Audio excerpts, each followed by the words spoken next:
말씀 보면 4번이나 똑같은 말씀이 나와요. 깨어 있으라, 깨어 있으라, 깨어 있으라, 깨어 있으라.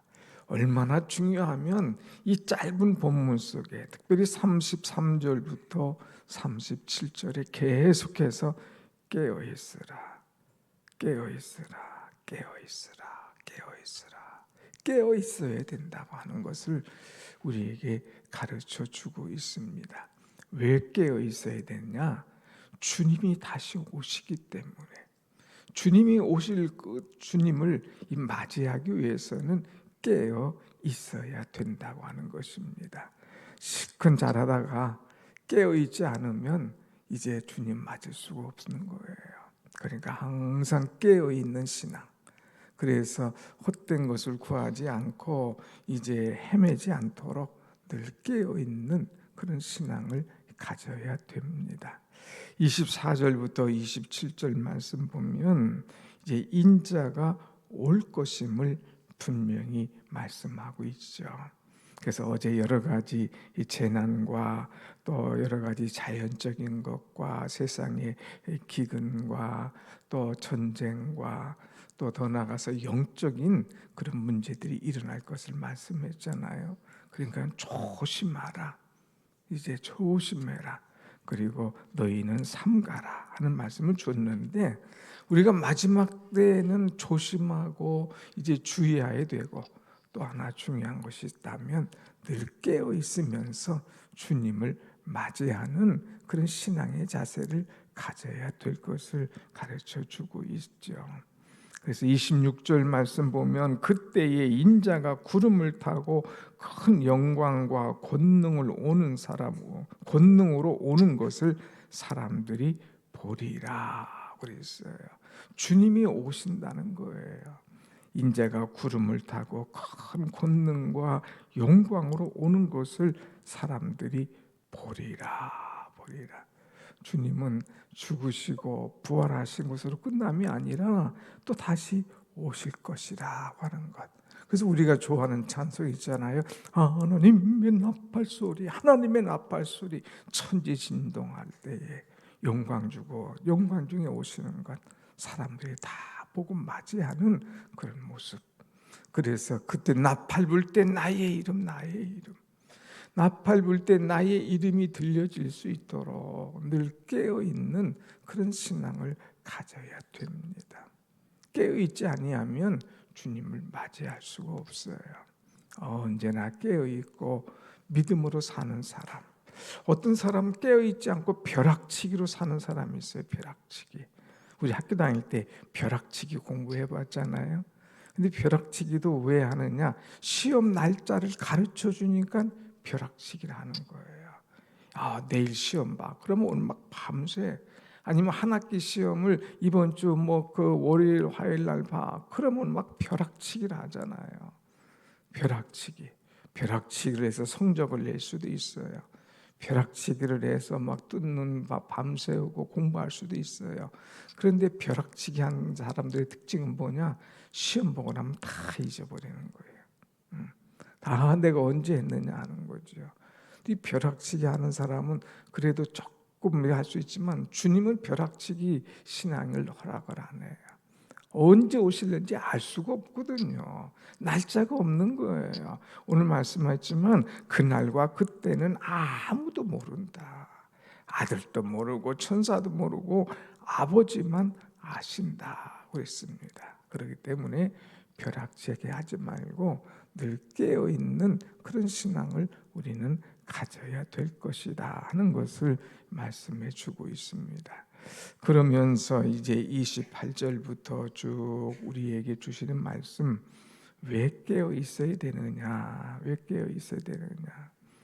이제 이 30절에는 이 세대가 지나가기 전에 이 일이 다 일어나리라. 다 일어날 거예요. 주님 말씀하신 것들이 다 일어나요. 어제 여자가 여러 가지 이제 재림의 징조에 대해서 쭉 얘기하시잖아요. 그런 것들이 다 일어날 것이다. 일어날 것이다. 그러니까 항상 기도로 깨어 있어라.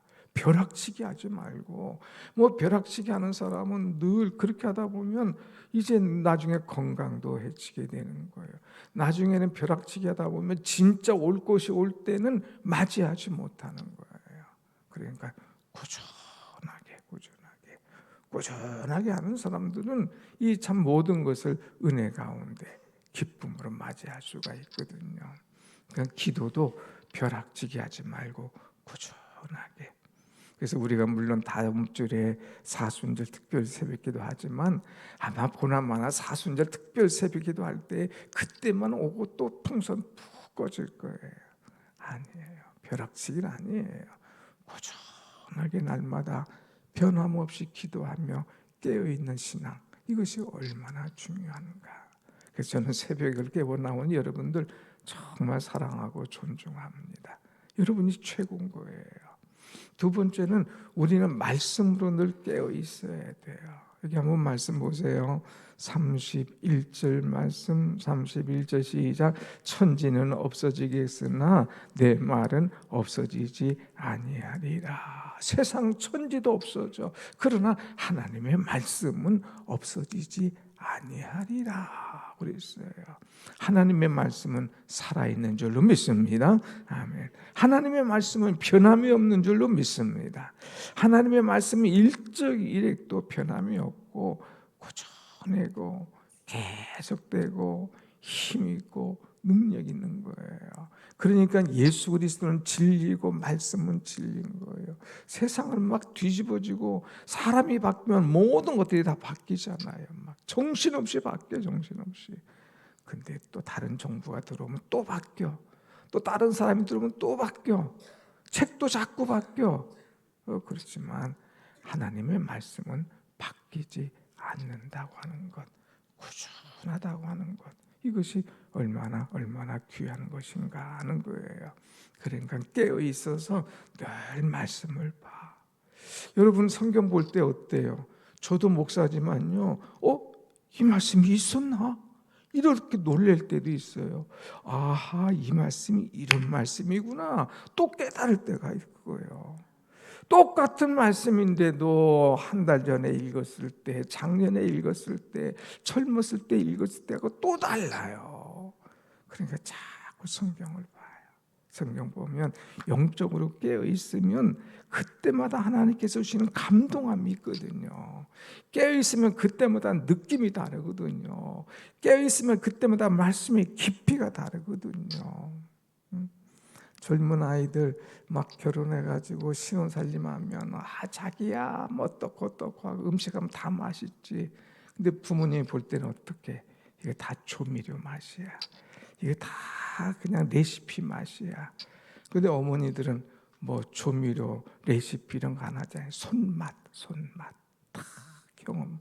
손맛이잖아요, 손맛. 뭐 이거 스푼 안 재도 돼. 저울에 안 달아도 돼. 그냥 탁탁탁탁 뿌려도 맛이 어떻게 그렇게 정갈나게 나는지. 말씀은 여러분 변함이 없는 거예요. 그냥 꾸준하게 말씀 붙들고 말씀 속에 살 때에 말씀의 깊은 맛을 여러분 깨닫게 될 줄로 믿습니다. 아멘. 그러니까 깨어 있어야 돼. 깨어 있어야 돼. 자꾸 유튜브 보고 그러지 말고. 어떤 사람도 유튜브를 자꾸 날려. 그렇게 하지 마세요. 피곤한 거야. 자기 보고 자기 좋으면 오는데 그걸 가지고 또 날르고. 또 특별히 여러분 유의할 것은 뭐 단체 카톡방에, 목장 방에, 여전도의 방에, 남전도의 방에, 무슨 방에 괜히 유튜브 쓸데없는 거 올리지 마. 그건 다른 사람들에게 엄청난 피해를 주는 거예요. 심지어는 정신 나간 사람은요, 이 선교사님들하고 하는 카톡이 있어요. 만약에 탄자니아 그 선교팀 있다. 그럼 그 탁문자팀에 거기에 많은 그분들을 후원하는 그 사람도 있거든요. 거기에 또 정치하는 내가 이번에 교육감 나온다고. 그러면 또 그걸 또 그 꼴을 보나요? 여기가 어느 자리인데 어떤 유튜브인데 어떤 그 카톡방인데 그런 얘기를 하느냐고 막 몰아내는 거죠. 이거 아니에요, 여러분. 우리는 이런 데 쓸데없는 데 빠지지 말고 이 사순절에 이제 이 고난주일에 말씀에 푹 빠지는 우리가 되기를 간절히 원합니다. 아멘. 말씀. 그 다음에 우리는 깨어 있어야 돼요. 어디에 깨어 있어야 되느냐? 사명에 깨어 있어야 됩니다. 여러분 한번 33절, 34절 한번 봅시다. 시작. 주의하라. 깨어 있으라. 그때가 언제인지 알지 못합니다. 34. 가령 사람이 집을 떠나 타국으로 갈 때에 그 종들에게 권한을 주어 각각 사물을 맡기며 문지기에게 깨어 있으라 명함과 같으니 그랬어요. 깨어 있어라. 가령 사람이 타국으로 떠날 때에 종들에게 권한을 주고 이제 모든 사물을 맡겼다. 여러분, 우리가 주인 아니에요. 우리는 청직이라고 그랬잖아요. 청직이. 다만 주인이 우리에게 맡겼어요. 모든 것을 내가 잘 관리해라. 그래서 직임을 맡기고 교회를 맡기고 또한 여러 가지 이제 직책을 통하여서 우리에게 맡겼어요. 그러니까 우리는 청지기의 사명을 가지고 이 직분을 감당해야 돼요. 내 것인 양 착각해서는 안 됩니다. 하나님께서 내게 맡기셨다. 심지어는요, 여러분 건강도 하나님께서 여러분에게 맡기신 거예요. 그래서 내 몸을 함부로 하지 말고 잘 지켜야 돼요. 내게 하나님께서 물질도 맡기신 거예요. 어떻게 지혜롭게 청지기처럼 잘 사용할 것인가 생각해야 돼요. 자녀도 하나님께서 내게 맡기신 거예요. 이것을 하나님 앞에 어떻게 귀하게 쓰임받게 할 것인가, 이 자녀를 위하여 늘 기도해야 되는 거예요. 맡겼어요. 그래서 여기 보니까 종들에게 권한을 주어 각각 사물을 맡기며 근데 그 맡긴 것을 제대로 쓸 줄을 몰라. 이 맡긴 것을 나중에는 다 털어버리고 주인이 오는 것을 두려워해요. 아이고, 이거 엉망으로 했네. 아이고, 이거 공부도 안 했네. 아이고, 이거 다 빼앗겼네. 아이고, 내가 신앙을 못 지켰네. 아이고, 열매 다 없어졌네. 아이고, 이 작은 여우 와서 다 따먹었네. 이거 그때 주님이 오시면 어떡할까? 막 겁이 나는 거예요. 이러면 안 되죠. 우리에게 맡긴 것. 공부 잘하는 학생은 특징이 있어요. 그 다음날 선생님이 숙제를 주면 대답하고 싶은 거예요. 나에게 물어보기만 해봐. 저야 딱 그냥 손이 이만큼 올라가. 근데 공부 안 하는 학생은 어떻게 해요? 선생님하고 눈 안 마주치려고 어떻게든지 감춰보려고 이러는 거잖아요. 맡겼을 때에 손을 들고 제가 했습니다. 제가 이렇게 충성했습니다. 제가 이렇게 사명 감당했습니다. 할 수 있는 그런 자세, 이 사명 감당을 잘하는 것. 깨어서 기도로 깨어있고 말씀으로 깨어있고 사명으로 깨어있는 그런 자가 되어야 될 줄로 믿습니다. 아멘. 근데 오늘 특별히 34절에서 우리에게 가르쳐 주는 것이 하나가 있는데 그것이 뭐냐? 너희는 문지기 신앙을 가져라 하는 거예요. 한번 34절 한번 다시 한번 봅시다. 시작. 가령 사람이 집을 떠나 타국으로 갈 때에 그 종들에게 권한을 주어 각각 사물을 맡기며 문지기에게 깨어 있으라. 네, 문지기에게 깨어 있으라. 사물을 다 맡겼어요. 특별히 문지기에게 깨어 있어라. 너 깨어서 잘 지켜. 아무나 문 열어주지 말고 또 깨어서 잘 지켜. 주님 오실 때 다 어서 오시옵소서 하고 딱 맞이할 수 있도록 이 문을 잘 지켜라고 하는 거예요. 여러분, 문지기는요 사명을 감당하는 충실한 사람인 거예요. 아무나 여러분 저기 이제 문을 좀 지키세요. 문을 좀 이제 그 문 앞에 계세요. 그러면은 아무나 열어주면 되나요? 아니잖아요. 봐서 적군인가 아군인가 구별해야 돼요. 이것이 은혜인가 이것이 은혜가 아닌가 하는 것을 알아야 돼요. 이것이 영적인 것인가 육적인가 알아야 돼요. 그래서 열어주고 닫을 수 있는 그런 사람, 아무나 열어주고 아무 곳이나 열어줘서는 안 된다고 하는 거예요. 특별히 우리가 막아야 될 것이 있습니다. 문지기는 사명에 있어요. 어떤 것, 이런 것들은 못 들어오도록 악한 것들, 잘못된 것들, 이단들, 또 이런 것들 열어주면 큰일 나요. 또 생각으로 우울한 것들, 어두운 생각, 초라한 마음, 다시금 내 앞에 문을 두드리는 사단의 생각, 이런 것들을 우리가 열어주면 안 되는 거예요. 이것들은요, 언제든지 틈을 타거든요. 내가 조금만 열려 있으면 그냥 비집고 들어가서 나를 확 잡으려고 그냥 틈을 타거든요. 몇 번이고 여러분에게 강조하고 예를 들지만, 강아지나 고양이는요, 문 조금만 열려 있는 것 같으면 발을 탁 집어 탁 하잖아요. 그리고 쑥 열고 들어오잖아요. 포도를 하는 이유 조금만 열려 있으면 두르거든요. 그러니까 내 마음이 자꾸 이상해져. 그러면 이때라 주의 긍휼 받을 때가 이때라. 여기 어딘데 네가 올라오고 그래. 내가 이 주님의 은혜가 있는데 왜 이런 생각이 들려고 그래. 이런 우울한 생각이나 이런 나쁜 생각이나 이런 사단의 생각이나 이런 것들 오면 열어주면 안 돼요. 과감하게 예수의 이름으로 명하노니 나가라 하면서 쫓아내야지. 아, 그래 나 심심한데 잘 됐다 하면 같이 놀래. 놀았다가는요 완전히 나를 취해봤거든요. 그러니까 이 문, 세상의 문뿐만 아니라 영적인 문뿐만 아니라 정신적인 문도 함부로 열어서는 안 돼. 그래서 이 문을 딱 지키고 있어야 돼요. 그래서 영적 침체되지 않도록, 육적 침체가 되지 않도록, 열등감과 신앙의 회의가 들어오지 않도록 문을 딱 지켜야 돼요. 그 대신 우리가 열어야 될 것이 있어요. 은혜의 문을 자꾸 열어야 돼요. 막 은혜가 물밀듯이 올 때에 이때라 이때, 야 은혜 받을 때야. 보라 지금은 은혜 받을 만한 때요. 구원의 날이로다. 이때는 열어줘야지. 근데 세상에 엉뚱한 것은 문을 확 열어주고, 은혜 받을 때는 문을 확 닫아버리는 사람, 그런 또 어리석은 사람이 있어. 어떤 사람 집회 갔어요. 어떤 은혜 갔어요.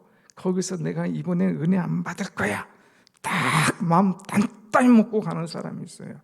그런 사람에게 은혜가 오겠어요? 다 옛날에는 우리 부흥회 할 때 이런 거 다 풀어놓고 갔어. 왜? 은혜 받으면 다 이런 거 내놓을까 봐.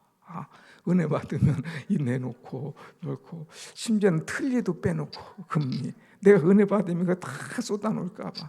그런 사람한테 은혜 오겠습니까? 안 와요.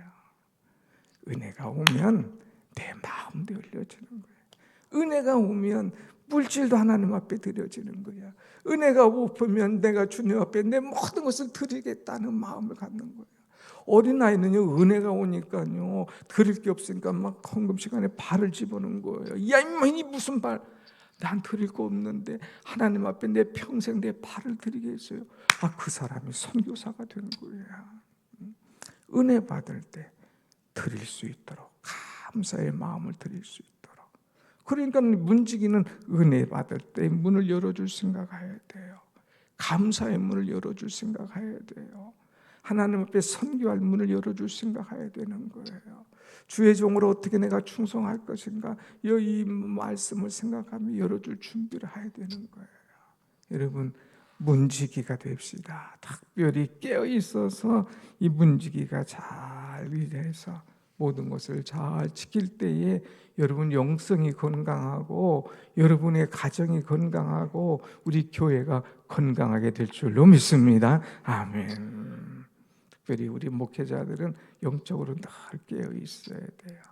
하나님께서 민감할 때요, 얼마나 민감하게 역사하신지 몰라요. 그냥 이렇게 보는 것 같아요. 한번 쑥 보면요, 또 한번 이렇게 기도하면요, 하나님께서 모든 영적인 것들을 깨닫게 하시고 가르쳐 주시는 거예요. 아하, 지금 닫을 때구나. 아, 지금 열을 때구나. 가르쳐 주신 대로 하면 다 틀림없어요. 여러분 기도해 보세요. 하나님께서 문을 열어주실 때가 있고 닫을 때가 있는 거예요. 세상적인 것, 악한 것들, 영적인 것들, 나를 힘들게 하는 것도 있으면 과감하게 딱 잠궈야 돼요. 내 은혜로울 때에, 감사의 때에, 기뻐할 때에, 정말 주님께서 원하실 때에는 나를 다 열어놓고 아멘 주여 어서 오시옵소서 하면서 주님을 맞이해야 되는 거예요. 이 때를 분별하지 못하면 열어야 될 때 닫아놓고 닫아야 될 때 열어놓고 그냥 엇박자로 가면 이건 다 깨뜨려지는 것이죠. 그래서 문지기의 신앙, 문지기의 신앙. 문지기 신앙은 특별히 어떤 사람이 되어야 되느냐 하면은 36절 봅니다. 시작. 그가 호련히 와서 너희가 자는 것을 보지 않도록 하라 그랬어요. 그가 호련히 온다고 그랬어요. 호련이라는 말은 갑자기 온다는 말이에요. 이 갑자기 와서 보니까 뭐 하고 있어? 자고 있어. 그 주인의 입장은 얼마나 답답하게 했어요. 예수님도 제자들 데리고 깨어 있어라 하고 기도하게 해놓고 좀 떨어져서 기도하자 와 보니까 자. 지금은 깨어 기도할 때야. 깼어요. 또 올라가다 보니까 오니까 또 자고 있는 거야. 이 녀석.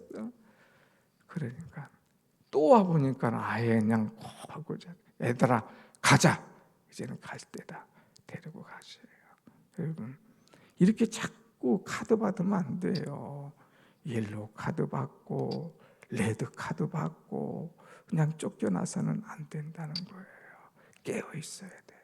정신 차려야 돼요. 지금 주님 오실 때에 주님께서 나를 보실 때에 내 영적인 상태가 어떤 상태인가. 그래서 깨어 있어야 돼요. 파수꾼처럼 깨어 있어서 주님의 음성에 민감하고 주님의 말씀하심에 민감하고 오늘 내게 주신 사명에 민감해서 이 사명줄을 놓치지 않는 그런 은혜가 오늘 여러분 가운데 풍성하시기를 간절히 축원합니다. 아멘. 기도하십시다.